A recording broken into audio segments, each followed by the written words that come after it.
I'm Lawayne Childrey. Welcome to another edition of Don't Lecture Me. Today we're joined by the Croatian ambassador to the United States, Ambassador Kolinda Grabar-Kitarovic.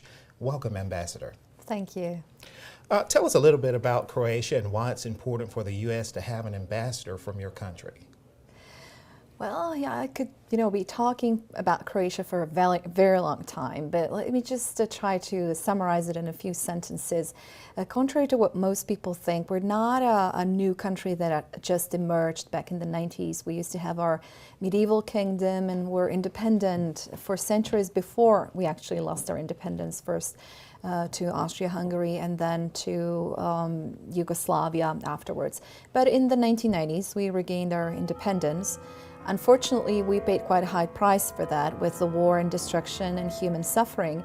But today, about a decade and a half after that, I'm very happy to say that we're on the right path to the future, that we've made tremendous progress in the past decade and a half, that we not only integrated our country but took refugees back. There will still be some people who will be coming back on an individual basis, but most of them have come back. We have rebuilt the areas that were destroyed in the war. We're building infrastructure, and we had invested tremendous efforts into reconciliation, into implementing the full respect of human and minority rights in Croatia, and in building good neighborly relations with our neighbors. Today, we're firmly on the way to EU membership. I believe within a couple of years. We're supposed to finish negotiations by the end of this year. And in early April, we should become a full-fledged member of NATO alliance, which will definitely bring the relationship between Croatia and the United States to the next level. Why it's important to develop bilateral relations. Of course, Croatia has been, and we want to continue to be, a reliable partner to the United States, not just in our bilateral relationship and extending friendship and understanding and economic relations between our two countries, but really in working together towards achieving a lasting stability in Southeast Europe, or the Balkans as some may call it, but we don't like the term Balkans because of its connotations. And of course, in working together all over the world right now in the Security Council, but also in the numerous peacekeeping and peace-building missions, including Afghanistan, where Croatia has about 300 troops, which is a sizable number for a country of 4.5 million people, and where we'll be sending a joint unit of Croatian and American, more specifically Minnesota National Guard soldiers, that will be commanded by a Croatian officer, as a matter of fact. What is the current level of participation between Croatia and the United States, and what are your thoughts on the new Obama administration? We were very fortunate that through the years, actually, we've been building a very solid relationship with the United States. And we have reached the level of true partnership, I would say. And the fact that we're sending a joint unit to Afghanistan, commanded by a Croatian officer, I think it's a demonstration, maybe a small one, but a really specific demonstration of the level of bilateral relations that we have reached. We don't have any open issues today. The United States was the third country to ratify our treaty on the accession to NATO, which was good because last year was an election year, and it wasn't easy to get the attention of the senators. But we had a true bipartisan support. We're very grateful to former President Bush, who did support Croatia very much. He was in Zagreb, and in the heart of Zagreb, in St. Mark's Square, he declared that Croatia will never have to fear for its future and for its freedom again, because the United States will stand by it as a NATO ally. Of course, we realize that it's not just the protection and the security, but it's obligation for us. And we have been fulfilling that obligation by participating in joint missions all over the world and by working together towards even increasing that participation. I'm convinced that President Obama's administration will continue the same policy.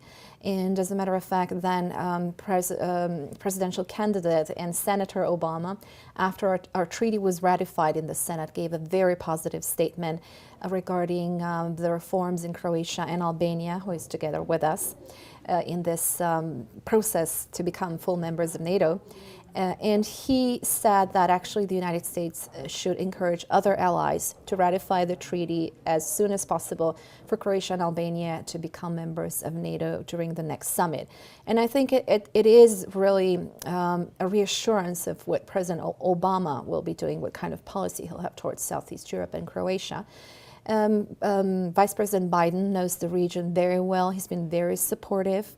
Miss Hillary Clinton, Secretary of State, she also is very knowledgeable, and she's already indicated that she wants to take a special interest, especially in what happens in Bosnia and Herzegovina, which is very important for the stability of the neighborhood. So I believe that our relations will continue to move in an upward direction, and that we'll be doing a lot more things together for peace in Southeast Europe, but also for security all over the world. I want to talk a little bit about the strategic importance of your country. Croatia has, like you said earlier, made tremendous progress since war ravaged it 15 years ago. Now Croatia is an active provider of security forces for the UN, including Afghanistan. How involved is Croatia in security issues there and in other parts of the world? Very much so, especially in comparison to our size. We moved very quickly from a security receiver to a security provider, and from a recipient of humanitarian and other assistance to actually being a provider of donor assistance, even though we carried the burden, the cost, not just of the war, but really having to build the entire foreign service, the military, the police, and caring for a huge number of displaced persons and refugees, rebuilding homes, building infrastructure, and everything else. Nowadays, really, we have become, I would say, a positive example. Of course, we're still facing challenges. Challenges of economic nature have been, to a certain degree, affected by the crisis, by the global crisis and the recession. And of course, we still want to make life in Croatia better, but we are really getting there. I know you said that you will be joining NATO in about 2 or 3 months. Yes, early April, I believe. How important is that to Croatia? It is very important. Ever since we declared independence, it was our goal to become, as soon as possible, members of the European Union and NATO. And we realized that there were a lot of things that we needed to do on the way, from the political reform to the economic reform to the reform of the armed forces, basically reducing the number of the of a wartime army to a peacetime army.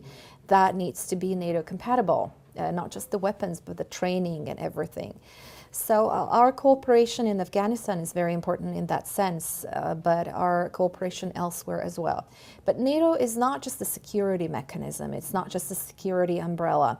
And as I said, we don't only expect things from NATO, we expect to give contributions to NATO as well. NATO is also important. I think that it projects a heightened sense of security all over the world, which in turn will bring higher investment, a larger number of tourists to Croatia. So it will have its economic benefits as well. Madam Ambassador, thank you very much. Well, thank you. It was a pleasure to talk to you. Pleasure talking to you. And pleasure being here in Mississippi again. Good. Come back again. I will, definitely. All right.